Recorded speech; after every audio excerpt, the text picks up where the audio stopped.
Mesdames et messieurs, bonjour et bienvenue pour votre journée Acteur Public Solutions. Nous sommes bien le 17 mars et nous allons parler aujourd'hui de cybersécurité, un sujet qui nous concerne tous. La cybersécurité est un enjeu essentiel dans notre société, surtout à l'ère de la pandémie. Et pour en parler, et à distance bien sûr, nous recevons Pascal Zekeli, responsable technique au sein de Pure Storage. Bonjour Pascal Zekeli. Bonjour à vous et bonjour à tous. Nous allons parler tout particulièrement des bonnes pratiques pour renforcer ces garde-fous numériques.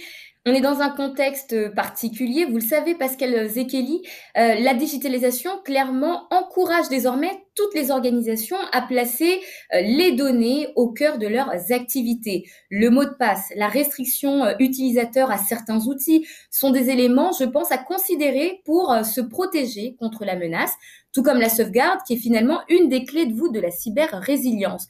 Pascal Zekeli, pourquoi la sauvegarde est-elle le fer de lance de votre activité? Alors effectivement, Pure Storage depuis quelque temps s'attaque au marché de la sauvegarde-restauration, hein.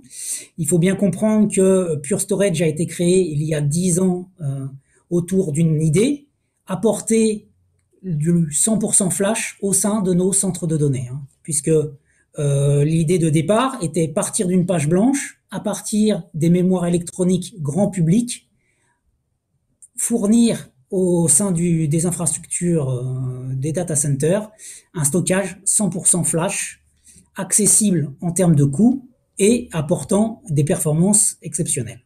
Donc c'était vraiment l'objectif, le point de départ, c'était fournir sur vos données ce qu'on appelle les données primaires, là où sont vos fichiers, toutes les informations de nos entités se trouvent sur ces stockages, donc apporter du 100% flash sur ce stockage. C'était le point de départ. Je pense que 10 ans après, le bilan est qu'on a révolutionné ce stockage primaire, hein, qui historiquement était monopolisé, trusté par, on va dire, 3, 4 constructeurs historiques. Donc on a modifié ce marché-là. Et aujourd'hui, avec les technologies, on est capable de s'attaquer maintenant au marché du stockage et de la sauvegarde-restauration. Alors justement, vous faites référence à ce stockage flash. Vous êtes chez Pure Storage pionnier en la matière. On essaye de comprendre pourquoi est-ce que vous avez choisi cette méthode. Qu'est-ce que cela peut-il apporter à une organisation publique, d'en bénéficier?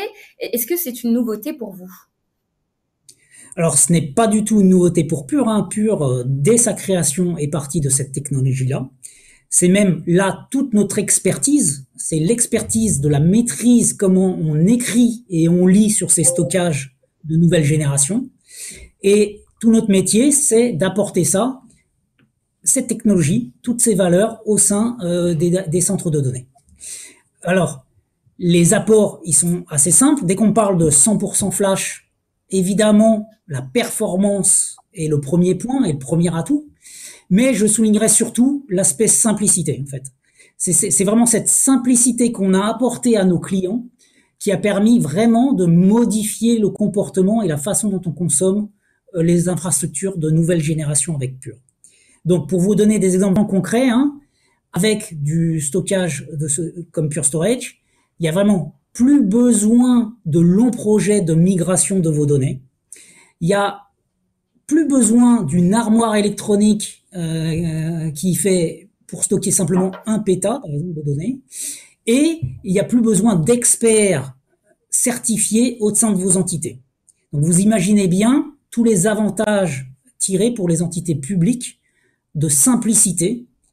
Et je reprenais un de vos termes, hein, qui est la sérénité. Oui, ça apporte la sérénité et la facilité d'évolution à nos clients.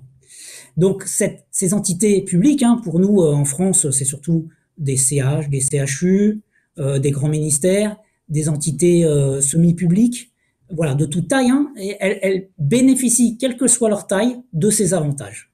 Justement, vous faites référence à ces entités semi-publiques ou finalement des organisations publiques, peut-être comme les hôpitaux aussi, vous en avez fait référence. On voit aussi très bien qu'elles restent des cibles de choix, hein. Les hôpitaux sont souvent visés, plus souvent en tout cas qu'on ne le pense, par des attaques de rançon logicielle. Mais la bonne nouvelle, parce qu'il y en a une, il y en a toujours une, c'est que le président Emmanuel Macron a fait récemment l'annonce de son plan cybersécurité, un plan à 1 milliard d'euros, dont 25 millions seront accordés aux établissements de santé. Alors, selon vous, on aimerait comprendre quelles seraient éventuellement les autres solutions modernes pour lutter contre ces cyberattaques. Alors effectivement, le constat aujourd'hui est très triste, hein.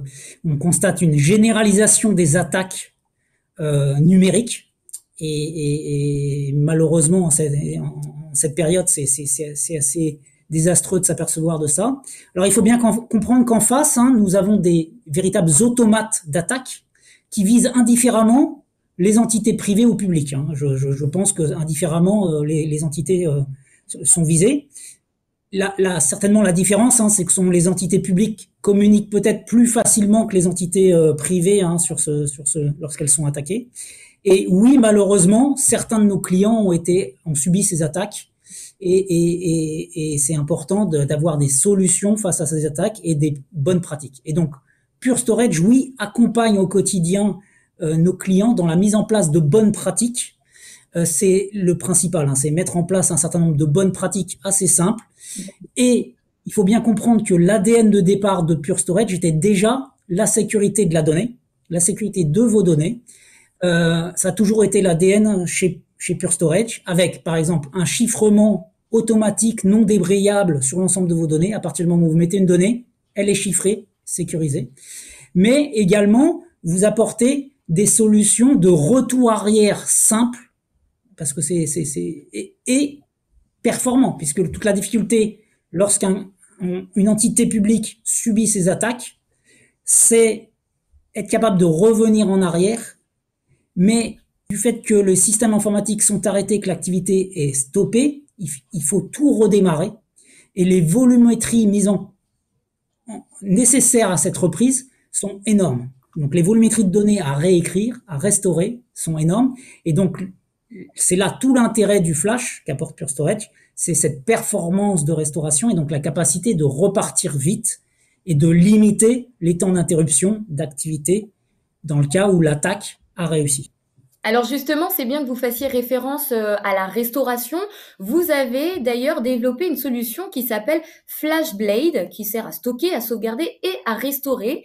Mais dernièrement, vous avez développé Flash Array C, j'espère le dire correctement. Alors expliquez-nous, Pascal Zekeli, la différence entre les deux.